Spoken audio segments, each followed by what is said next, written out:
Salam sejahtera Malaysia, denyut nadi suara rakyat bergema di channel ini.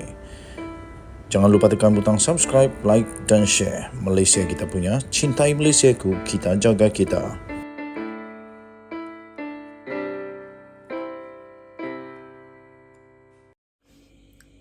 Salam sejahtera Malaysia, denyut nadi suara rakyat bergema di channel ini. Nampaknya orang-orang besar di Malaysia sekarang ini pasti ramai yang tak boleh tidur. Yang peliknya, yang selalu sekarang kena tangkap adalah mereka yang makin berstatus jerung.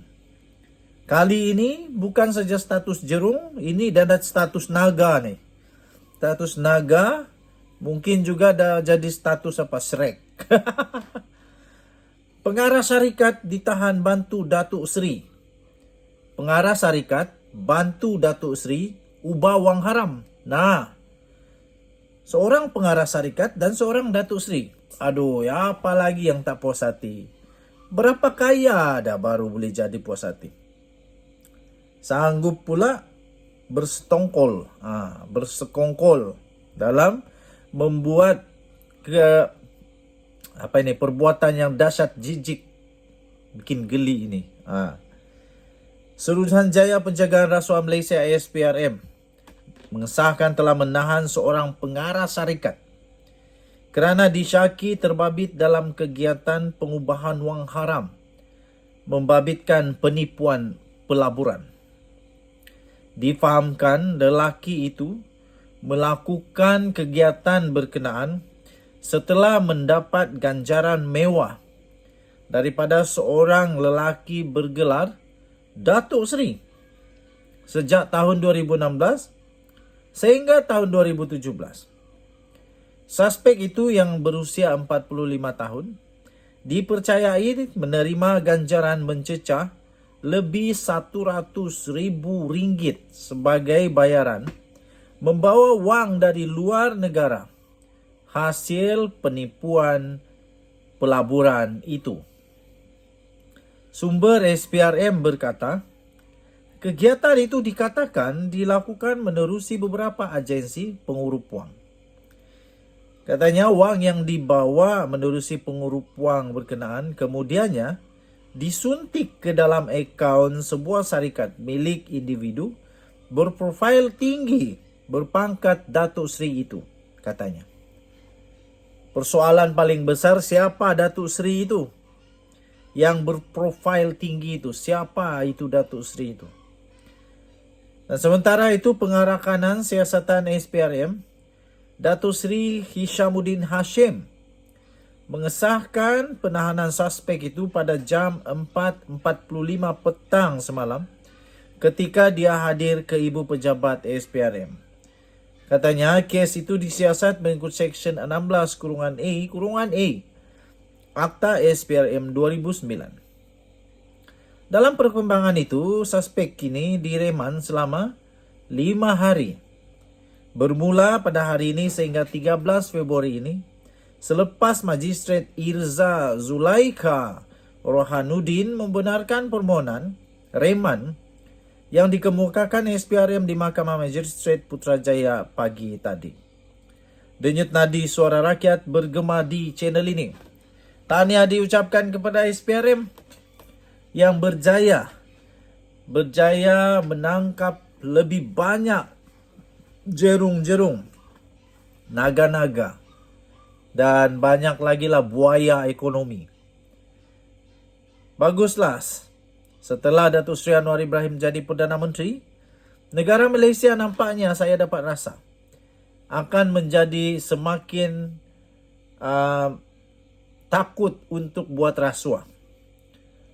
Semakin tidak suka-suka buat rasuah.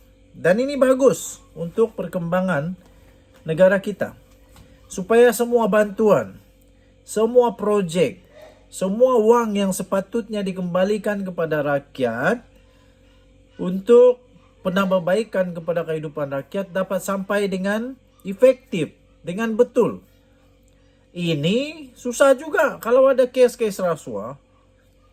Projek 100 juta contoh, yang nanti dibuat kerja 20 juta, entah 80 juta hilang kemana.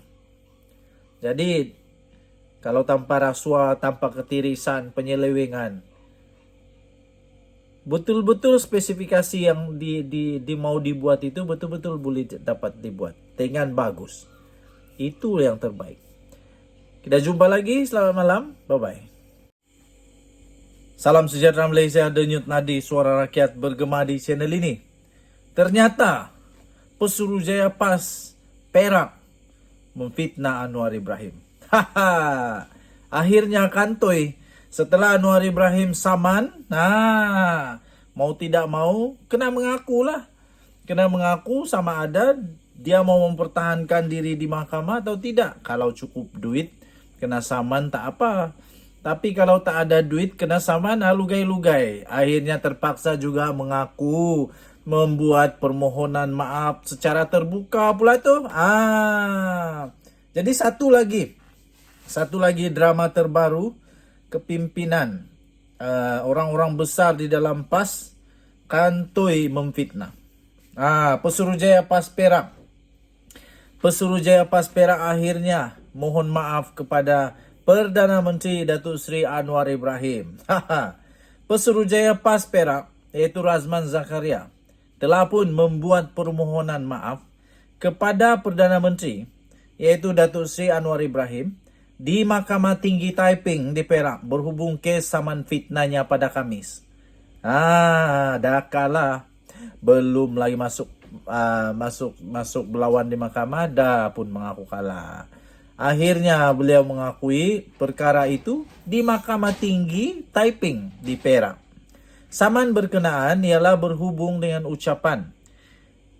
Ketika beliau berucap, beliau mengaitkan pengerusi Pakatan Harapan itu iaitu Datuk Seri Anwar Ibrahim dengan budaya songsang lesbian, gay, bisexual dan transgender atau LGBT. Tuan-tuan dan perempuan yang dihormati sekalian, Razman membacakan kenyataan permohonan maaf secara terbuka itu di hadapan Pesuruhjaya Kehakiman Nur Ruwena Nurdin. Menurutnya, ucapan yang dibuat pada 6 November tahun lepas itu telah menyinggung perasaan dan telah memfitnah ahli Parlimen Tambun itu. Katanya di dalam kenyataan tersebut, pengakuan maafnya di mahkamah itu, beliau berkata, "Saya ingin menzahirkan bahawa ucapan saya itu telah mencetuskan keburukan moral dan menjejaskan reputasi baik Perdana Menteri Datuk Seri Anwar Ibrahim sehingga mengundang rasa malu dan kesusahan yang teruk." Katanya lagi, "Saya mengambil kesempatan ini untuk menarik balik semua fitnah." Dia mengaku semua fitnah. Semua fitnah dan tuduhan yang dilemparkan kepadanya, katanya. Razman yang juga ahli Dewan Undangan Negeri Gunung Semanggol mengaku kesal dan berjanji tidak akan mengulangi ungkapan berkenaan dalam apa jua bentuk atau cara di masa hadapan. Mendengar perkara itu, mahkamah kemudian merekodkan penyelesaian yang dicapai oleh kedua-dua pihak. Dalam prosiding tersebut, Anwar diwakili peguamnya iaitu Datuk S.N. Nair, Jadin Pun Wai Ken dan Wong Kuo Chin, manakala Razman diwakili oleh peguam Datuk Naran Singh. Nair ketika dihubungi media mengesahkan perkara tersebut dan memaklumkan bahawa anak guamnya telah menerima permohonan maaf berkenaan. Pada 5 Disember yang lepas, Anwar selaku plaintiff memfailkan saman dengan menamakan Razman selaku defendant tunggal.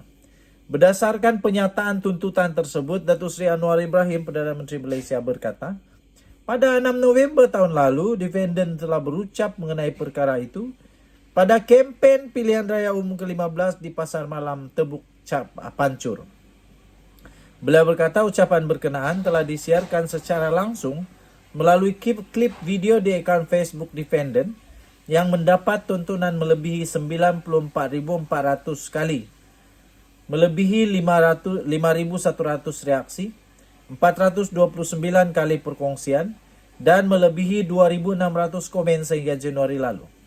Menurut Presiden PKR itu, siaran video langsung Facebook tersebut kemudiannya diterbitkan semula menerusi artikel bertarikh 6 November 2022 dan bahasa Malaysia dan bahasa Inggris di dalam sebuah portal berita. Jadi nak kata apa? Kata padan muka lah kot. Itulah, jangan memfitnah. Status sebagai alim ulama kah, lebay-lebay kah, tidak akan memberikan lesen untuk memfitnah orang. Jangan fitnah, berdosa. Sudahlah berdosa, kena saman lagi. Ajar orang jangan berdosa, tengok-tengok berdosa besar. Yang aku ingat dulu, memfitnah itu lebih besar dosanya dari membunuh. Jadi siapa yang dah berdosa besar, bagus pergi bertobat cepat-cepatlah. Denyut Nadi Suara Rakyat bergema di channel ini. Tahniah kepada Anwar Ibrahim. Bye-bye.